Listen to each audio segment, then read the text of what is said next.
Hello everyone, welcome to my channel Pooja economics and this is Pooja Saroha. और आज हम कर रहे हैं NCERT class 9 chapter number 4 food security in India part 1। तो देखिए, ये चैप्टर शुरू करने से पहले मैं आप लोगों से एक बात शेयर करना चाहती हूँ। ये एक्चुअली मैंने सोशल मीडिया पर एक कोट्स देखी थी। उसमें एक बच्चा डॉक्टर से पूछता है कि क्या कोई ऐसी दवा नहीं है जिससे कभी भूख ही ना लगे, जिससे कभी भूख ही ना लगे। तो देखिए, आज सबसे पहले जो ये फूड सिक्योरिटी है वो किस बेस पे काम करती है। सीधी सी बात है, अगर हमको प्रॉपर फीड नहीं मिलेगा तो हम कुछ भी नहीं कर पाएंगे, इवन सरवाइव भी नहीं कर पाएंगे। तो ये जो फूड सिक्योरिटी है ये ए क्यूब पर बेस है। आई मीन टू से accessibility of affordability and access afford हाँ, और फर्स्ट है, सॉरी ये पहले आना चाहिए थे, मैंने बाद में availability for all the peoples. कोई भी देखिए, इसमें कोई भी है, इसमें छोटा बड़ा अमीर गरीब सब आ गए। उन सब के लिए कितना तो फूड अवेलेबल है, कितना एक्सेस कर सकते हैं। मतलब कि मान लीजिए अगर 10 सेब रखे हुए हैं और 10 में से 2 खराब हैं तो जाहिर सी बात है वो खाने लायक नहीं है।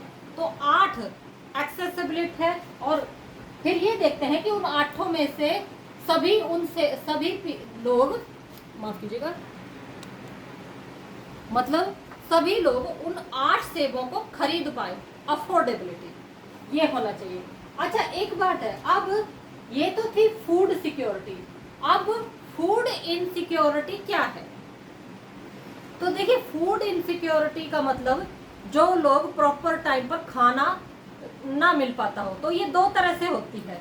जो ये इमेजिन कीजिए पॉवर्टी लाइन है, इस नीचे जो गरीब लोग हैं, ज्यादातर जो जिस तरह की ये बुनकर हैं, कपड़ा बुनने वाले, कुम्हार हैं, पोट्री मतलब घड़े बनाने वाले, और जो छोटे मोटे स्ट्रीट वेंडर हैं, उनके लिए तो है ये क्या कह रही थी, उनके लिए तो मतलब ये है फूड इनसिक्योरिटी, क्योंकि उनको प्रॉपर टाइम पे खाना नहीं मिल पाता near poverty line and above poverty line. Food insecurity कब होती है? जब कोई प्राकृतिक आपदा, नेचुरल डिजास्टर आता है, like earthquake, drought, tsunami, flood etcetera etcetera. तब ये अपर पॉवर्टी लाइन से अपर लोगों के लिए, क्योंकि वह जो ये नेचुरल डिजास्टर आएगा वो ये तो नहीं पूछेगा कि हाँ भाई आप अमीर है या गरीब है तभी मैं आप पर अटैक करूं। तो वहां ऐसे लोग फूड इनसिक्योरिटी के शिकार होते हैं। अब नेक्स्ट ये देखिए क्यों होते हैं शिकार। तो देखिए, सीधी सी बात है, मान लीजिए कोई स्ट्रीट वेंडर है, ये जो गली में रेडी वाले सामान बेचने वाले होते हैं, क्या पता किसी दिन सामान बिके, किसी दिन ना भी बिके, तो एक टाइम का प्रॉपर फीड भी ना मिल पाए, और मिले तो थोड़ा बहुत। तो ये लोग फूड इनसिक्योरिटी के शिकार हैं। Next one is hunger. Hunger कितने तरह की होती है? तो देखिए, ऐसा है, हंगर भी अगर मोटिवेशन के तौर पे देखा जाए तो 2 तरह की होती है, भूख जगानी और भूख मिटानी। जो पेट की भूख है वो आपको कुछ भी नहीं करने देगी, भाई हर वक्त लगे। जैसे कि हमारे हिंदी में भी भजन है, मतलब मुहावरा है कि भूखे भजन ना होए गोपाल। अगर आप भूखे पेट हैं तो आपसे भजन भी नहीं होंगे। तो ये तो होगी पेट की भूख।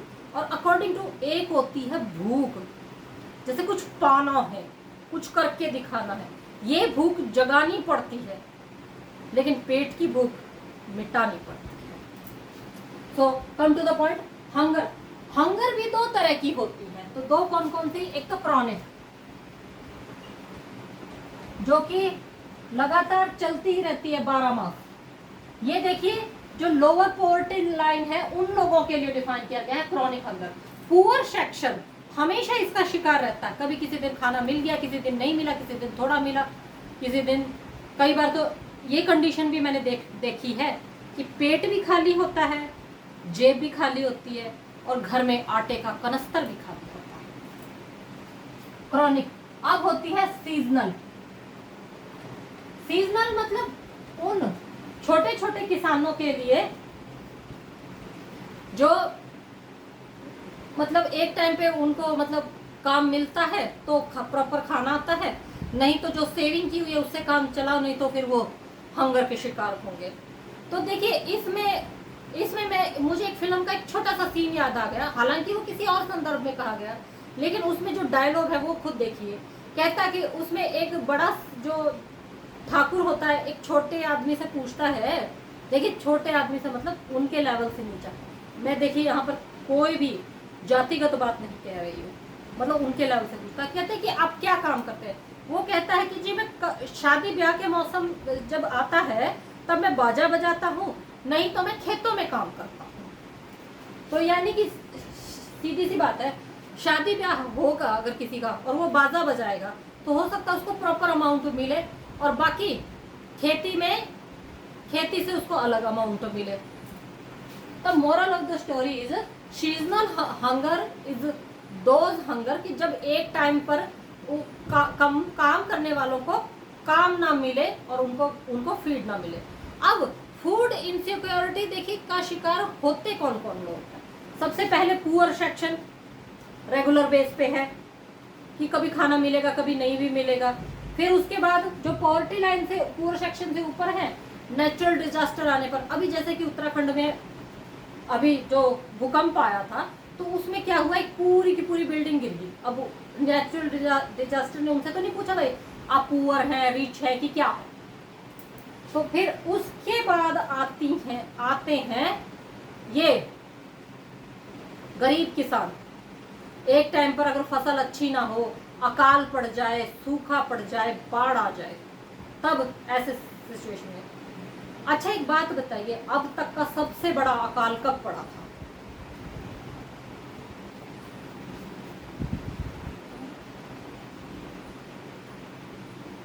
(1930) में पश्चिम बंगाल का अकाल अब तक का सबसे बड़ा अकाल था, क्योंकि इसमें 30,000 लोग मारे गए थे और बाकी जो बचे थे वो खाने कपड़े और काम की तलाश में वहां से निकल लिए थे। और उसके बाद गर्भवती महिलाएं और वो बच्चे जो माल न्यूट्रिशन का शिकार हो जाते हैं, जिनकी उम्र 5 साल से कम है, वो इस फूड इनसिक्योर के अंदर आते हैं। अब next is food security system in India. इसकी जरूरत देखिए क्यों पड़ी।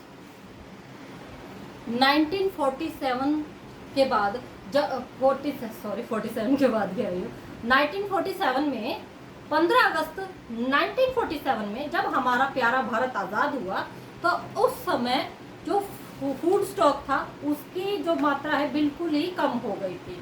तब ऐसे समय में हमें उसके लिए ज़रूरत पड़ी। अब देखिए ज़रूरत इसलिए पड़ी थी क्योंकि आज़ादी तो हमें मिल गई थी, लेकिन उसके बाद भी कुछ जो किसान हैं पारंपरिक तौर पर खेती करते थे तो उपज इतनी नहीं हो पाती थी।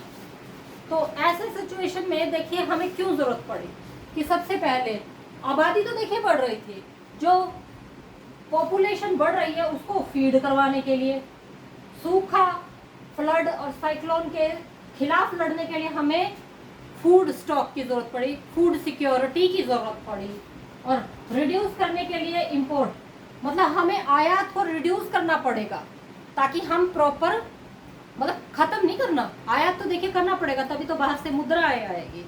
इंपोर्ट एक्सपोर्ट तो देखिए होना ही चाहिए। रिड्यूस करना, कम करना पड़ेगा ताकि हम पहले हमारे देश के लोगों को फीड करवाएं, और कंट्रोल करने के लिए फूड ग्रेन की प्राइस। तो देखिए इस फूड सिक्योरिटी इनसिक्योरिटी का सामना किस तरह किया गया। 1960 में जब ग्रीन रिवॉल्यूशन आया तो तरह तरह की टेक्निक्स आई, कई तरह की जो पेस्टिसाइड्स आए, सीड हाई क्वालिटी के सीड आए, तो देखिए ये मैंने आपको एनसीईआरटी क्लास 9 चैप्टर नंबर 1 में पूरा पढ़ाया हुआ है डिटेल में। इस मेरे चैनल पे वो सारी वीडियो अवेलेबल है, आप देख सकते हैं। तो उसके बाद क्या हुआ, पैदावार बढ़ गई और इस हिसाब से अब तक जो 30 साल हुए हैं इस फूड मतलब ग्रीन रिवॉल्यूशन के बाद जो 30 सालों के बाद तक हमें कभी भी फूड इनसिक्योरिटी का सामना नहीं करना पड़ा। और उसके बाद आता है हमारा बफर स्टॉक। बफर स्टॉक क्या होता है, तो देखिए ये एफसीआई के द्वारा किसानों की जो अपर लेवल के किसान हैं उनके द्वारा मिनिमम सपोर्ट प्राइस पर खरीदा हुआ एक स्टॉक है, ताकि दूसरे लोगों को उचित दामों पर अनाज उपलब्ध करवाया जा सके। मिनिमम सपोर्ट प्राइस फिक्स होते हैं या नहीं? जी हाँ, सरकारी मंडियों में मिनिमम सपोर्ट प्राइस फिक्स होते हैं, तो ये एफसीआई के द्वारा तय होते हैं। अच्छा एक बात बताइए, ये जो एफसीआई है अब इसका क्या नाम है? FSSCI, बस कुछ नहीं, एफ और सी के बीच 2 एस और लग गए हैं। तो ये था हमारा आज का चैप्टर। तो फिर मिलती हूँ आपसे, तब तक के लिए स्वस्थ रहिए, खुश रहिए, धन्यवाद।